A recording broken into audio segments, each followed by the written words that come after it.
Halo Sobat Tanduran, kembali lagi di channel saya, Tanduran Pekarangan. Ini merupakan video Nitrobacter. Saya sudah lama sekali ya pengen membahas tentang Nitrobacter lagi. Walaupun jedanya cukup lama karena memang benar kesibukan ya. Saya baru sibuk banyak hal, makanya saya tidak sempat kembali ke pekarangan lama untuk mengecek Nitrobacter ini. Kebetulan sekarang saya punya banyak waktu, satu hari full ya, mau mengecek kira-kira Nitrobacter ini memiliki pH seperti apa, kepekatan seperti apa. Tapi sebelumnya nanti akan saya cek dulu dengan ini ya, aerator ya, atau gelembung udara. Alat ini biasanya dijual di toko-toko ikan hias. Silahkan dicari kalau sobat-sobat pengen tahu yang ada di daerah masing-masing, atau bisa beli online. Dan nanti coba saya cek lagi ya, untuk ke 10 botol ini kira-kira memiliki pH dan kepekatan berapa. Setelah saya diamkan kurang lebih hampir setengah tahun ya, setengah tahun lebih. Tapi saya kira kalau saya buatkan video langsung itu kok waktunya terlalu lama ya. Jadi saya putuskan untuk saya pisah untuk videonya. Nanti saya bagi di dua video. Yang video pertama saya gunakan dulu aerator ya, untuk mengecek kira-kira gelembung udaranya seperti apa, seperti yang ada di video-video saya sebelumnya. Cara mengecek nitrobakternya itu adalah dengan gelembung udara tadi, cara yang termudah ya. Walaupun cara termudah yang pertama kan bisa dilakukan dengan cara seperti ini ya. Kita cium lubang dari ini ya, botolnya, kira-kira ada bau min atau tidak ya. Ini saya cium itu, botol pertama itu tidak begitu bau ya, karena memang sudah cukup lama saya diamkan, tidak ada perlakuan khusus, tidak saya bolak-balik, hanya benar-benar saya diamkan, saya simpan di sana, tidak ada goyangan sama sekali. Ini ada tulisan percobaan kedua ya. Percobaan kedua itu kalau tidak salah adalah ada molase dan urea, masing-masing 1 sendok. Nanti kira-kira hasilnya seperti apa. Ini percobaan ketiga, kalau tidak salah ini hanya saya berikan molase ya. Kira-kira pemberian molase itu efektifkah untuk Nitrobacter? Saya kurang tahu ya. Nanti kita coba simak bersama-sama di video saya yang pertama ini, dan nanti di video yang kedua. Ini sudah saya hidupkan alatnya, aerator ya namanya. Kalau mau beli silakan, kalau tidak ya tidak masalah ya. Karena ini merupakan sisa kemarin ya, saya selain hobi tanaman, hobi tanduran, saya juga hobi ikan hias. Ini merupakan sisa dari peralatan saya yang dahulu. Ternyata bisa digunakan di kedua hal ya. Bisa di ikan, bisa di tanaman. Makanya masih saya simpan dengan baik. Kalau dilihat sekilas dari gelembungnya, ini merupakan tanda-tanda ada nitrobacter ya. Kok saya bilang bisa seperti itu? Karena menurut referensi yang saya dapatkan, tanda-tanda nitrobacter itu adalah ketika diberi aerator atau diaerasi seperti ini, maka akan keluar busa-busa ya, busa-busa yang sangat banyak dan tidak cepat hancur. Kalau ini didiamkan lebih lama, nanti busa itu akan keluar sampai mulut botol. Seperti video saya yang sebelum-sebelumnya itu ya. Mungkin sobat-sobat tanduran yang sudah melihatnya pasti juga paham ya, apalagi yang sudah coba praktek cara pembuatan nitrobacter atau memperbanyak nitrobacter dari alam, pasti pernah mengalami fase ini. Oh, ini botol yang pertama saya kira bagus ya ini.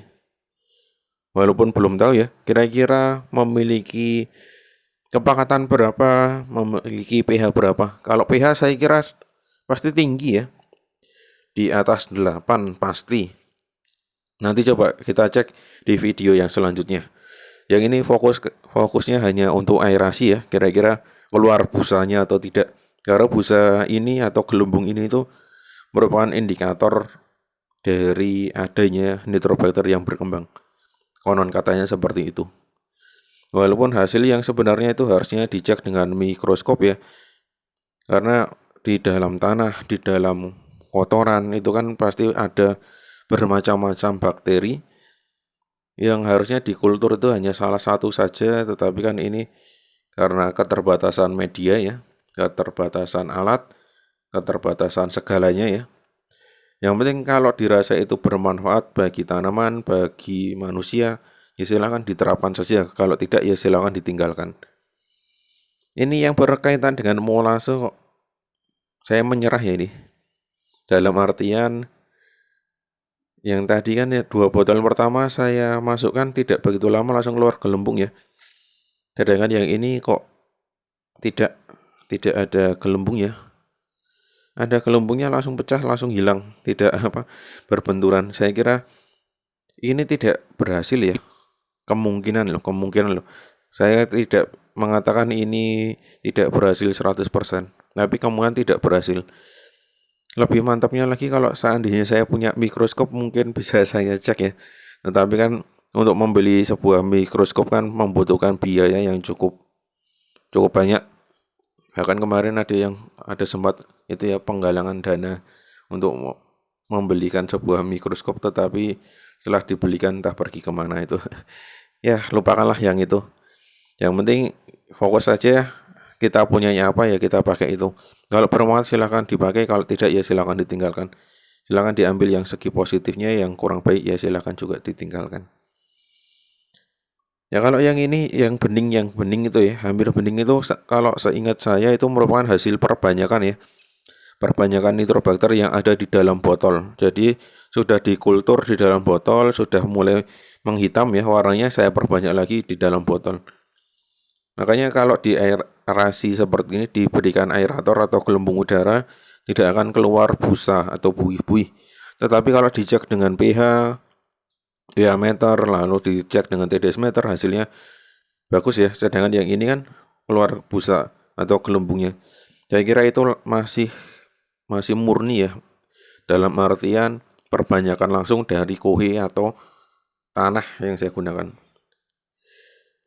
Ini botol yang ke-8 pun juga sama ya. Baru dimasukkan sebentar langsung juga seperti itu. Dengan botol yang ke-7 sama dengan botol yang ke-5. Itu sepertinya hasil perbanyakan. Kalau dilihat dari ciri-ciri warnanya. Mungkin kalau yang dijual yang cukup mahal itu, yang konon katanya warnanya bening ya. Bisa juga hasil perbanyakan terus-menerus jadinya warnanya bisa jadi bening. Saya juga belum tahu. Yang penting selagi manfaatnya hampir sama, ya silakan kalau yang ada uang boleh dengan beli. Kalau yang tidak ada ya silakan pakai ini. Karena ini memang sudah ada yang buktikan ya. Digunakan ketika dimasukkan itu ketika kondisi tanahnya dibajak ya. Kebetulan itu adalah tanah sawah yang rencananya mau ditanam padi. Ketika dibajak itu dimasukkan nitrobakter satu itu ya, satu drigen.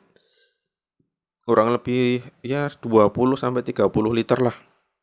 Untuk kapasitas sawah berapa ya luasnya. Saya kira itu tidak terlalu luas sih. Dan ternyata setelah ditanami padi itu padahal belum diberikan air sama sekali, tidak pernah habis airnya. Katanya seperti itu. Bahkan malah keluar air terus. Bahkan setiap hari itu si pemilik sawah itu katanya harus membuang airnya karena takut ya.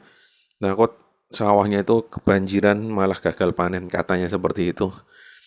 Ya, atau yang punya pengalaman lain silahkan tuliskan di kolom komentar ya, biar coba-coba tanduran yang lainnya bisa paham. Dan ini ternyata, wow, ini baru saja dimasukkan ya, masukkan dari tadi aerasi atau aerator, malah langsung keluar busanya dan ini sudah meletup-letup di mulut botolnya. Inilah uniknya nitrobakter ya. Bahannya tidak sama, tetapi hasilnya juga pasti tidak sama. Kalau saya sarankan kemarin kan pembuatan dari kohi burung itu bagus. Lalu kohi ayam, baru kohi yang lain ya. Yang saya gunakan itu kan kohi burung, kohi ayam, lalu kohi kambing, lalu bekas dari kandang kambing, tanah di bekas kohi kambing. Yang paling bagus ya itu ya burung, lalu ayam, baru yang kohi yang lainnya. Jadi kalau yang mau buat silahkan gunakan yang itu ya. Kalau kohi burung bisa cari di toko-toko yang jualan burung itu mungkin bisa ya. Karena hampir setiap hari kan pasti pemiliknya itu membuang kotoran burung itu.